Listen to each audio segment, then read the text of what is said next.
وأنا مختارها وهي جميلة وما فيهاش أي مشكلة، هي ما فيهاش أي مشكلة، لكن أنا بابعد عنها وتفضيلي بيروح للموضوع ده.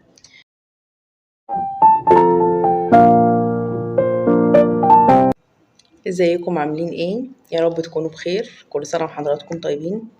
الفيديو بتاع النهاردة أنا شايفاه مهم علشان المشكلة اللي أنا هتكلم فيها هي بتغطي فئة كبيرة من الناس. الفئة ممكن تبدأ من 10 سنين. أنا قابلت ناس مراهقين عندهم 16 سنة بدأوا الموضوع من 10 سنين، وقابلت ناس كبار متجوزين واصلين لفوق 40 سنة وستيل برضو في نفس الدايرة بتاعة البورن ادكشن أو البورن ادكت، ان هو بورن او مدمن للافلام الاباحيه، وبالتبعيه بيبقى مدمن للعاده السريه. الموضوع لو جينا نتكلم بشكل توعوي اكتر، الفلوس اللي جايه للناس دي او الفلوس اللي بتدخل للناس كايرادات، او الناس اللي هم القائمين على انتاج الافلام دي بيدخل لهم ايرادات 97 مليار دولار في السنه.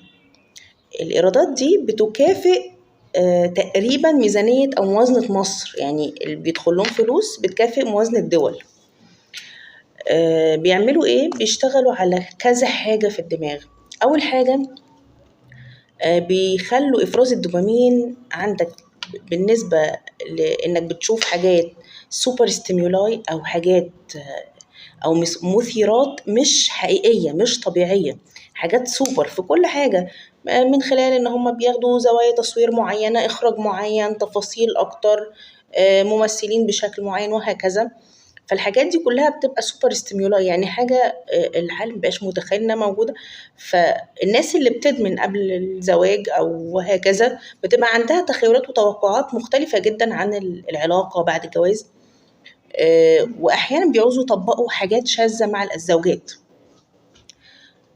فدي نقطة. تاني نقطة، في عندنا 3 كاتيجوري أو 3 تصنيفات للناس اللي بتستخدم أو بتشوف الأفلام. في ناس بتيوز أو بتستخدم الموضوع، في ناس بتأبيوز بيبقى فيه سوء استخدام للموضوع، الدنيا بدأت تفرط منهم شوية. وفي عندنا الناس اللي هم الأدكت بقى، اللي هم بيبقوا خلاص دخلوا في الإدمان مش قادرين يوقفوا، عندهم أعراض انسحابية، عندهم التوليرانس أو التحمل، أنا عايز أكتر.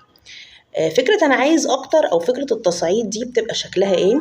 بيبقى شكلها إن هو خلاص الحاجة الطبيعية الدوبامين ما بقاش بيتفرز، مش ده اللي بيبسطه، فهو عايز الزيادة، فبيوصل لفيديوهات ممكن تكون شاذة بعد كده، ويبقى ده بالنسبة له التمام، هو ده بالنسبة له الكويس، حاجات عنيفة وحاجات فيها قدر كبير من الشذوذ. بالنسبة للزوجات اللي تأثروا بالحاجات دي، يعني كان في حد بيتكلم معايا بيقول هي ست زي الفل، ست كويسة جدا وانا مختارها وهي جميلة وما فيهاش اي مشكلة، هي ما فيهاش اي مشكلة، لكن انا ببعد عنها وتفضيلي بيروح للموضوع ده. في بعض الزوجات كانت بتتكلم ان هي بقت بتبقى متحسبة جدا لما زوجها يكون في الحمام ان هو ممكن يكون بيعمل العادة، ودي حاجة بتؤلمها جدا، ان هي ملهاش لازمة، او ان هي وضعها، يعني انا ايه لازمتي في الدنيا طالما في تفضيل لحاجة تانية غيري. وبيبدأ الموضوع ينعكس عليهم بان هم ثقتهم في نفسهم بتبقى اقل، بيشوفوا نفسهم بشكل مش كويس. الحل ايه؟ الحل ان احنا نتعالج.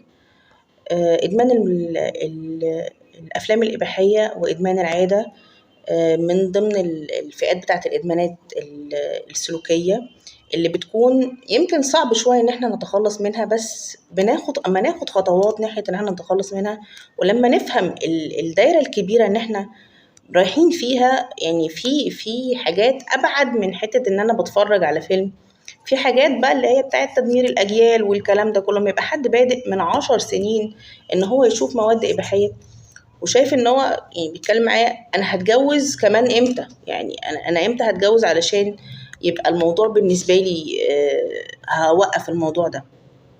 تمام. فالموضوع محتاج وقفة مننا، ومحتاج إن احنا نبدأ نتعالج ونبدأ نشوف إن الحل في العلاج مش الحل لأن الناس بتحاول توقف، هما بيحاولوا فعلا لوحدهم يوقفوا لكن مش بيقدروا. العلاج بيكون في معرفي سلوكي وفي جدل سلوكي وفي حاجات بالتقبل، وبنشتغل لو في ناس اتعرضت لصدمات برضو بنبدأ نشتغل عليها. وفي النهاية أنا حابة إن احنا نكون أكثر وعيا مش هاخد الموضوع من جانب ديني قد ما هو أكيد دينيا محرم يعني، لكن أنا عايزة أخده من جانب إنساني.